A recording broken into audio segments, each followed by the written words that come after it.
Now, I'm going to apologize, Mr. Joseph, in the fact that this show is not as professional as most of my shows usually are. I had to, cut these people down to size. Okay. Now, we were going back to the notion that, in other words, the manufacturer, as a result of this economy, uses profits that he did not have before. Every dollar of the amount he has saved in direct wages to former coat makers, he now has to pay out indirect wages to the makers of new machines or to workers in another capital industry or to the makers of a new house or motor car for himself or of the jewelry and furs for his wife. In any case, unless he is a pointless hoarder, he gives indirectly as many jobs as he ceased to give. Indirectly. Got to see what Peter said. Sure, we will get there. Keep going. Okay, I'm sorry. Okay. This equation that is supposed to create jobs, this is me, has already been proven to have the bottom falling out of it more and more every day. The more automation and its temporary rival outsourcing prevail as the industry standard, the less consumption on the part of the person making profits in this fashion fixes anything. This person, in turn, going out and buying products from Walmart does not exactly help workers who are put out of work by machines and people being exploited in third world countries at all. In fact, it only perpetuates this downward spiral, as it gives the profits from your business to another business that is doing the same thing. This is a great game of keep away from the average person, and it ensures that the rich will always be rich and the poor will always be poor. And what I mean by essentially the idea of the game of keep away is that, the rich fat cat goes out and he buys stuff from another rich fat cat. The money never ends up in the hands of the average person, particularly if the labor force is so reduced by technological and employment. There is no exchange at that point that's getting into the hands of the common people. It does not create wealth for the common people. At that point, the only people who get to consume are the rich, and the rest of us just kind of get to pay our rent and hope we survive. I'll go further. And to Peter, if you want to read the full report I did on this today, you can go to the Zeitgeist forums, to the Venus Project section, and look up the critique on the book Economics in One Lesson. Anyway, I continue. Now, going back to his book, but the matter does not and cannot rest at this stage. If this enterprising manufacturer affects great economies as compared with his competitors, either he will begin to expand his operations at their expense, or they will start buying machines too. Again, more work will be given to the makers of the machines. Okay. As stated previously, I already debunked this point. Machines will be making machines. It's already happening. That's why I brought up to the people that the free market economists have a tendency to forget the fact that most of the people that they're reading, the Ayn Rands and the various other authors, essentially that their word is God, and honestly, it's the truth. Having hung out with these people, they were making decisions based on archaic notions that just don't apply anymore. So. Now, I'm going to read what I said. Already debunked, more profits will be given to the makers of the machines. Some of that work will be given to those who maintain them. But if those people are building machines to automate your business, you can be damn sure they are also building machines to automate the construction of their own products. Huge leaps and bounds in this technology have been made since 1946 when this book was published.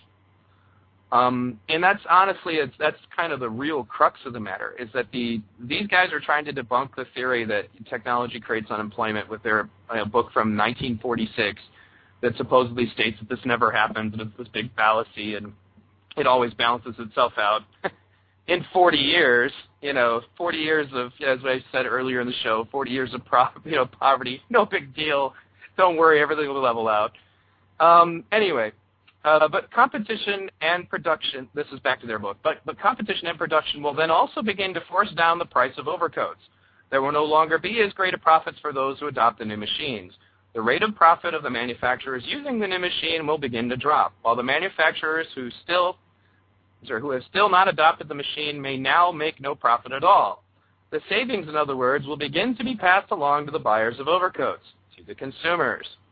Now, I want to take a moment to comment a little bit on the magic number that is consumers when it comes to free market economists. Okay, they believe that the consumers are the guiding factor, that they will solve everything. Now, the reason that I bring this up actually is because I worked with Senator Mike Gravel in his campaign for president, and one of the biggest points about it is that the same people who don't like the idea of direct democracy, which is what the National Initiative for Democracy was. It was essentially, you put up referendums and ballots and things of that nature to make new laws and to repeal laws and to essentially run your government. They have them in Switzerland. They have them on the state level. Now, before I digress too far, the same people who don't trust the voters, they don't like majority rule, they don't trust the voters to make decisions about their own country, do trust the consumer, which is generally made up of the same people, to make intelligent decisions that are somehow supposed to affect the outcome of business practices.